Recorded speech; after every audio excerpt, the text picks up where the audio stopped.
Welcome to Confessions of a Terrible Leader, where real leaders share the raw truth about the lessons they learned the hard way so you don't have to. Join our host, Layci Nelson, founder of Transcend Leadership Collective and former terrible leader. Every leader can become worthy of being followed if they are willing to put in the work. On this podcast, we share the messy stories and behind-the-scenes reality of what the work actually entails.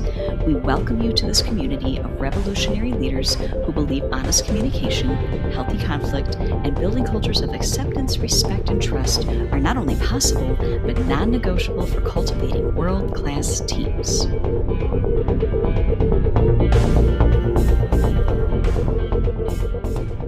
It's the mundane, boring day-to-day things that make you the strong leader. Yeah. Not the shiny. Yeah, you know what I mean? Yeah. And so those are lessons that I continue to learn, but those were like really big moments for me that stand out in terms of that situation. Yeah. So I forgot what we were talking about. Do the boring stuff. Your call to action. Oh, the pivot. Yeah, the pivot. Yes. So how the pivot came about. So I came out of that heart failure situation, being told that I wouldn't be able to have any more kids. And then I got pregnant with my daughter, Courage, who is now 4. And I really didn't want to ever be in a situation where I knew that I had this like scarlet letter of this heart failure diagnosis kind of over my head. And I wanted my kids to be clear about how I felt about them. So I had started the blog as a love letter to them. And I named it after them, Wisdom and Courage. And it was just like, basically like living a life of wisdom and courage, you know, for his glory. But at the time, that final tagline wasn't there. And so I would just like share like things that we were doing. And so when the pandemic happened, I feel like I was already in place because I had already made this decision that I wanted to write. And so when people needed resources, I already had this blog that I had created for my children as a way to kind of chronicle our life. And so things kind of took off from there.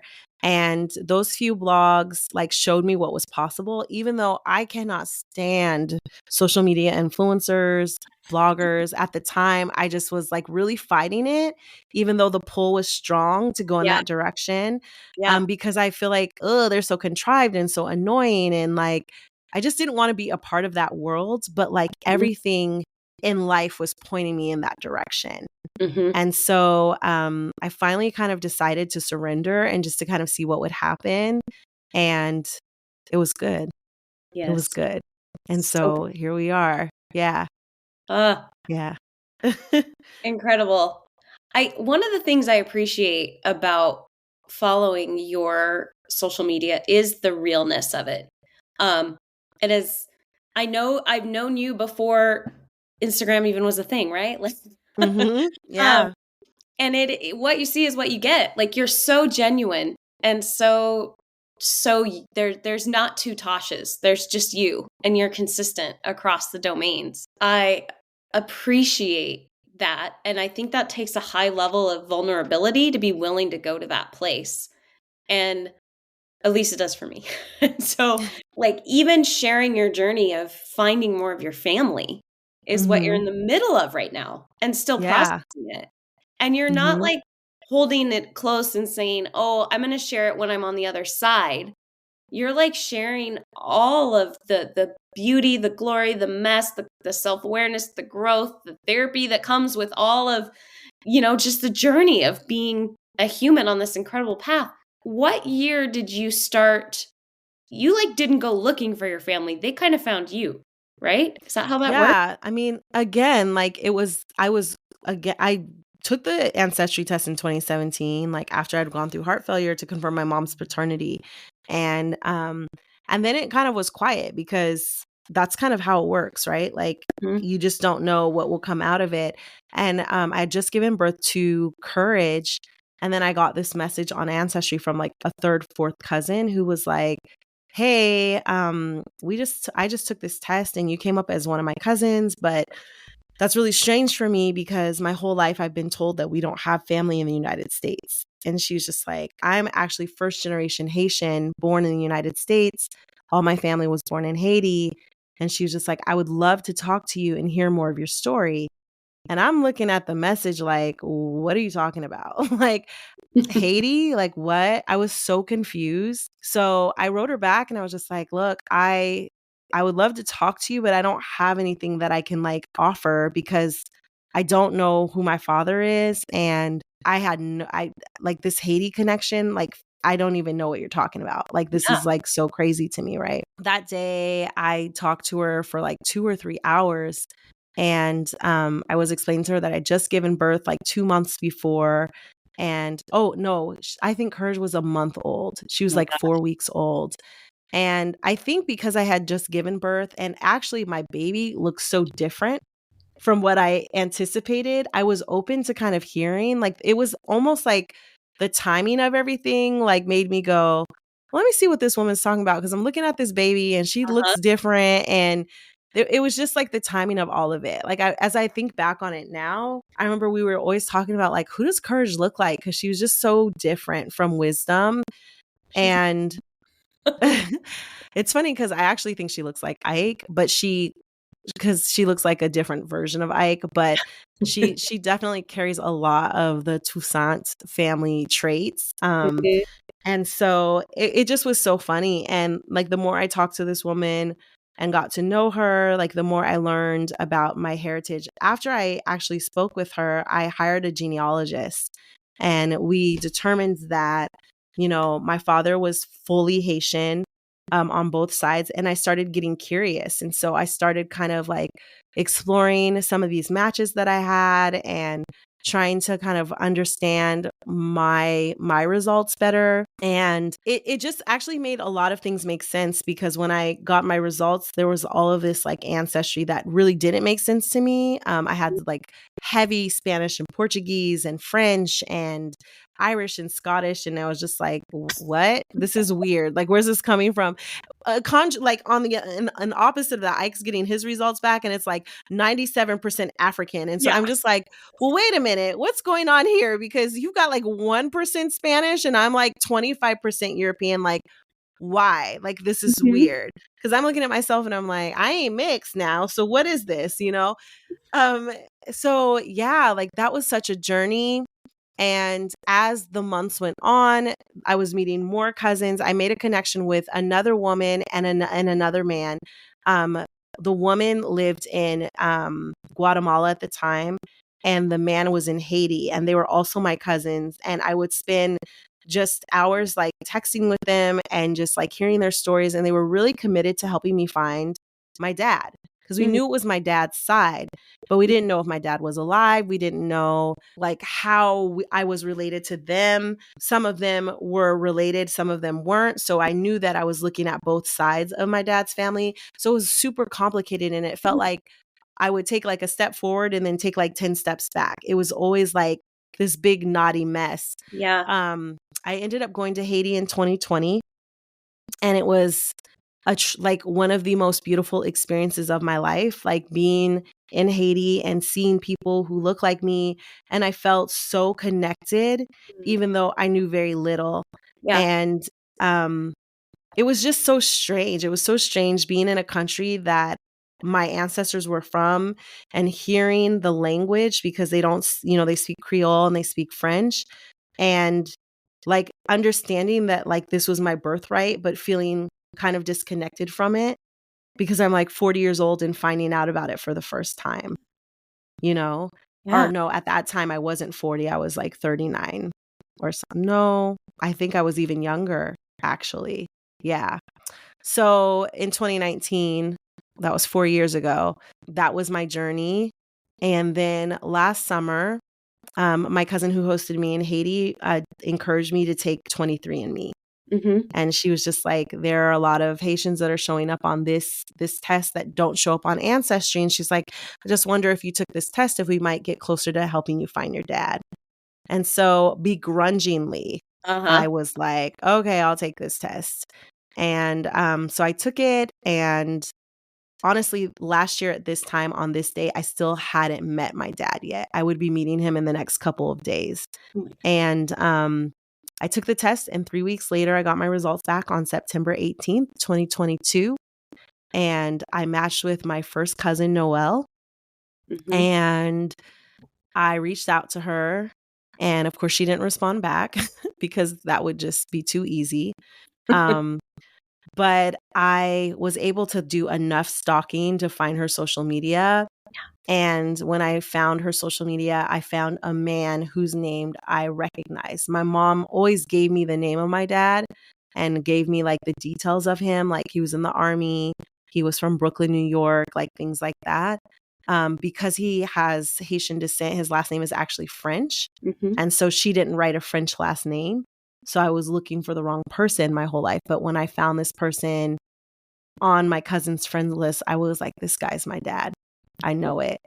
So I spent like 24 hours or so up, just like trying to find any clues, making any connections.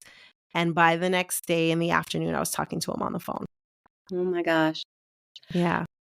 What was that moment like? Did it feel like a dream? Were you present for it? Like, I can't even imagine. Yeah, it was really crazy. I remember my dad, ironically enough, like lives 15 minutes from where my husband grew up, and he's been there for 25 years. Wow. So it's wild. When I found him on Facebook, we ended up actually having friends in common. And so those friendships that I had are actually what helped me get to him, because a pastor who had helped me through the death of my foster mom was good friends with a woman who went to my dad's church. And I was able to reach back to this man and ask him to like reach out to this lady to get information about my dad. And so it was a really long, like 7 hours of like waiting. Yeah. But they did that for me, and it was just so wild. It was like, hey, I know we haven't talked in years, but you're friends with someone that could actually like answer a huge question for me around my paternity. Can you reach out to her and see if you can get her to talk to me so that I can maybe connect with my father? It was just the craziest Oh my gosh. situation.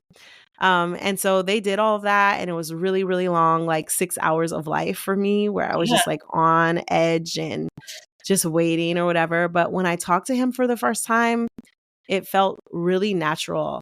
He's very much like me in terms of like personality. And I'm just like, this guy, like, I met my match. And so I like fell in love with him like instantly. And yeah, it's kind of been like that journey since. So Wow.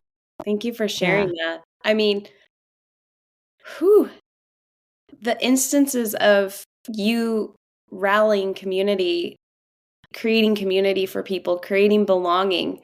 So when you unpack it the way that you just did for us, it's so evident that you created what you needed, that you wished you would have had, or that you wish you would have had more of. And then when it was your turn, like, people rallied for you. You had people rally for me. Like they always do, and I'm always so thankful. And I realize now, like, it's really just the fruit of the seeds that I've planted coming back to me, which is like such a gift when you need it, you know? Yeah. What words would you have for yourself if you could travel back in time to little girl Tosh, who, I don't know, let's say mid-high school? What would you say to her? Gosh, this is like a really good question that I'm like not prepared for. I don't know. I think you're going to make me emotional. I don't think I would have her change anything. I think so much of who I am now is because of her. And I think that version of me always knew that this was going to be okay, that it was going to work itself out. For whatever reason, God put something inside of me that always hoped and believed that I was going to be okay. And I just think if I could say anything to her, I would tell her to like hold on to that hope, to trust it. because it does. It always works out. Like it is always okay, you know, and I put this in my post today, like God's timing is his kindness. And I know this isn't like a religious podcast, but I also cannot separate my faith from who I am. Yeah. And what I've learned over these years is like things just really work themselves out. I think where we fail is we give up too fast or too soon. But I have always believed in me and who I believed I could be. And I never stopped trying to get to her. So. Wow. That's okay. There's a totally random question and it's an observation. And I'm just curious where it's, if there's a connection or if I'm just imagining things because of someone where I'm at on my own journey with paying a lot more attention and healing and loving and appreciating like myself as a child, the child version of me that didn't always get to be a kid, and going through that process. We need to talk about your style pivot.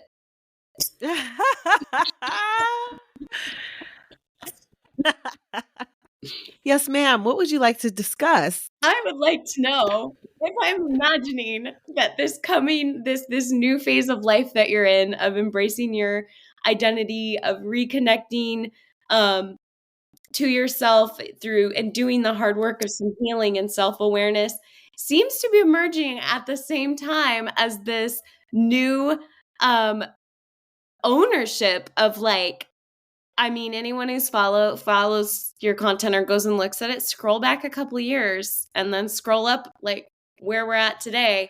Let's just say, right now you look like you dress like you could be on the cover of Vogue or any high style, high fashion magazine. It wasn't always that way. I cannot stand you. Oh my God. The call out. Oh my goodness. This is so funny. Yeah, I mean, 100%. I actually was talking to Jaleesa this morning, my stylist, and yeah, that was also really kind of an unexpected thing. I'm still like recovering from this whole thing. Okay, so yes, I definitely have stepped into a more confident, more bold, more affirmed version of myself. And I would love to believe that it's about the clothes. I think the clothes are just like the first part of it. Yeah. But yeah, like that kind of happened on accident as well. One of my followers, I got invited to a conference by a woman who has a little bit of like celebrity, a little bit whatever. And I was so excited about going. And one of my followers reached out to me and she was like, "Hey, let me dress you for this." She was just like, I have like a background in styling and I see you in a certain way and I really want to help you prepare for this conference because I want you to feel like $1 million when you walk in there. Yes. And I was like hesitant and like unsure, but I just was like, you know, if there's somebody that wants to help me, like let me swallow my pride and let this person like support me. I'm not good at that. I'm not good at taking help. That's something that I've had to learn. Being a good leader is actually allowing someone who's better at something to step in and to support you and to like surrender to their leadership. So she was like, "I want to dress you for this." I'm like, "Okay, why not?" And I let her. I was like not into anything that she picked out for me. But another part of being like a great leader or being like a person who is able to receive is understanding that the reason why you let someone help you is not so that you do things exactly the same as you would always do them. And sometimes you have to trust that person and trust their vision and kind of like basically borrow their faith, like that it's going to be okay because you chose that person to lead you, right? Yeah. So I wasn't like super pumped on the stuff that she chose because it was so different for me, but I believed enough in her to trust that she knew what she was talking about. So I go to this conference and I shut the whole thing down. and everyone pays attention to me every single day based on how I was dressed. And naturally, I'm like, this is a fluke. Like, there's no way that this happened this way. So I was like, we'll try again and we'll see like if she's able to kind of do it again. And so I went to another conference where it was really important for me to be seen, because that's how you make deals and things like that. And it was another kind of situation where like I would walk in the room and everyone would I wouldn't even have to speak, and people would pay attention. And that was one of the things that she said when she reached out to me. She's like, I see you so big in my head. And while you're cute, I don't feel that you're living up to your potential or how I see you. And I want to help bring that to life. And so after those two like very significant events, like I'm not going back to like how I was, right? Own it.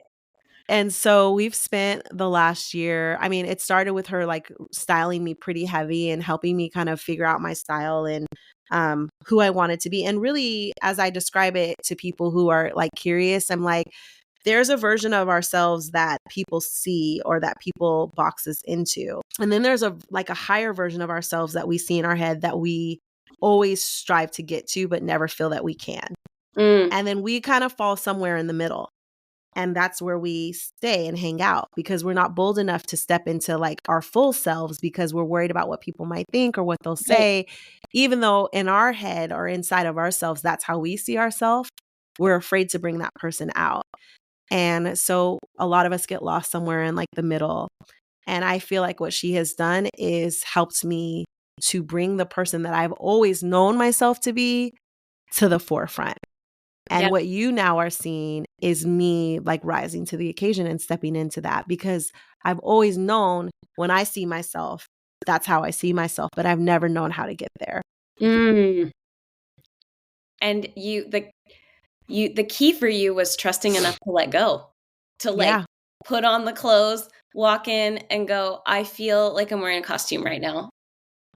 Exactly. Yeah. Like these clothes are way too cool for me. I am not here. But it was like the more that she would bring things to me, the more I started to realize like, actually, this is who I am.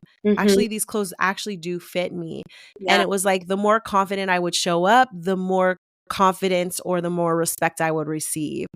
And now now I'm like getting invited to like fashion shows and people are like asking me for like styling advice. And I'm like, bro, I'm like a product of a machine. No, we really have like more of a collaborative relationship now, because now that I have worked with her for so long, I know what works for me. I know what I'm drawn to. I know like what I want to do. And it's funny because I'll be like, hey, I want to recreate this look, or let's do our spin on this.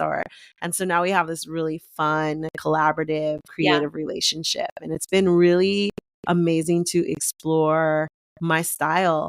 And it has been so fun. I've like enjoyed it so much. I love getting dressed. I love the clothes that I wear. And that is like a really fun place to be. I love it. Thank you. Thank you. Thank you. You've shared so much with us today. You've given me so much of your time. Whew. Before I let you go in the podcast, a couple of things. First, I want to know, we've had quite the conversation. We've taken quite the winding road today. Thank you for that. What is the one thing that you want somebody listening? What's just one thing you want to leave them with all of that we covered? What do you hope they walk away with? I think if I had like a last standing message, I would just want to encourage like whoever's listening to really lean into themselves and to really believe in like whatever it is that is inside of them, that's brewing inside of them, to like not wait and to like go for it and to trust themselves enough to bet on themselves. Because every move that I've made in life has been about betting on myself and not being afraid to fail. And even if I fail, like seeing the failure as a win, because really it's just like an opportunity to adjust and to go at it again. So I just want to see more people step out on themselves, like to take a risk on themselves. We're so quick to like believe and support and encourage other people, and then we shrink up and we play small.